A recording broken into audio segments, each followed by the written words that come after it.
BJP आखिरी समय में कुछ ऐसी चाल चल जाती है जिससे चुनाव का माहौल ही बदल जाता है। बिहार चुनाव में भी बीजेपी कुछ ऐसे ही कदम उठा रही है। अगर सिवान जिले के संदर्भ में ही बात की जाए तो बीजेपी ने एक पुराने नेता को एक बार फिर से अपनी पार्टी में शामिल किया है। ये नेता जितेंद्र गोस्वामी है। सिवान के चर्चित बाहुबली नेता रहे जितेंद्र स्वामी कुछ साल से गायब से थे, लेकिन अब एक बार फिर वह चर्चा के केंद्र में है। हाल ही में बीजेपी में शामिल होने के बाद जितेंद्र स्वामी की अगुवाई में बीजेपी ने एक बड़ा दांव चला है। जानकारी के मुताबिक उन्होंने अपने प्रयास से गोरियाकोठी के राजद नेता विवेक उर्फ हनी वर्मा को बीजेपी में शामिल कराया है।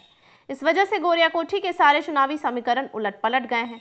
बीते कुछ दिनों से राजद के उम्मीदवार अनवारुल हक दरबार के लिए प्रचार कर रहे हनी वर्मा के बागी तेवर ने अब बीजेपी उम्मीदवार के लिए बढ़त बना दी है। हालांकि बीजेपी के उम्मीदवार देवेश कांत सिंह को भी जेडीयू नेता सत्यदेव सिंह की बगावत का सामना करना पड़ रहा है। देवेश कांत राजपूत समाज के कथित मान सिंह वाले बयान की वजह से भी आलोचना का सामना कर रहे हैं।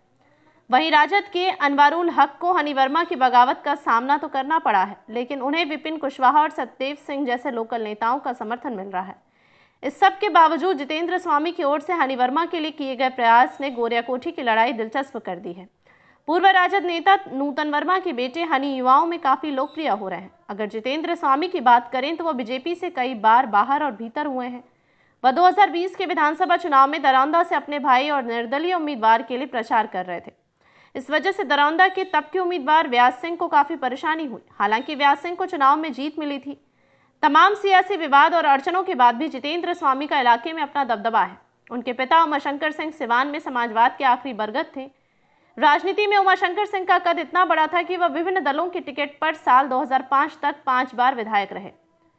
कहने का मतलब यह है कि उमाशंकर सिंह को जनसमर्थन के लिए पार्टी सिंबल की कोई अहमियत नहीं थी।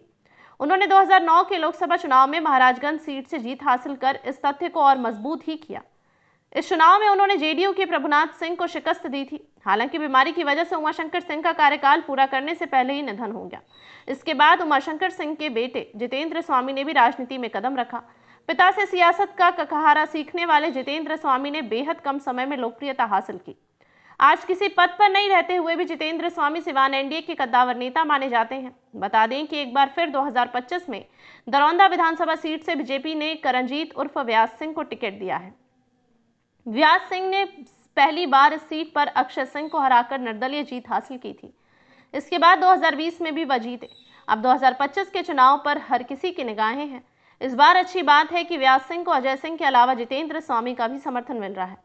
वहीं विपक्ष की बात करें तो महागठबंधन की ओर से ये सीट माले के खाते में गई है। माले ने अमरनाथ यादव को उम्मीदवार बनाया है। अतीत में दरौंदा विधानसभा हिंसक झड़प की गवाह रही है। इतिहास को टटोलें तो यह जाति को लेकर भी कई बार खूनी संघर्ष देखने को मिला है। यहाँ के राजपूत वोटर बड़े फैक्टर हैं। आपको बता दें कि 2008 में भारत के परिसीमन आयोग के आदेशों के लागू होने के बाद दरौंदा अस्तित्व में आया। इस सीट पर 2010 में पहली बार विधानसभा चुनाव हुए और जदयू को जगमातो देवी को दरौंदा के पहले विधायक होने का सम्मान मिला। जगमातो देवी के निधन के बाद इस सीट से अजय सिंह की पत्नी कविता सिंह लंबे समय तक विधायक रहीं। 2019 के चुनाव में वह लोकसभा के मैदान में उतरी और जीत भी हासिल की।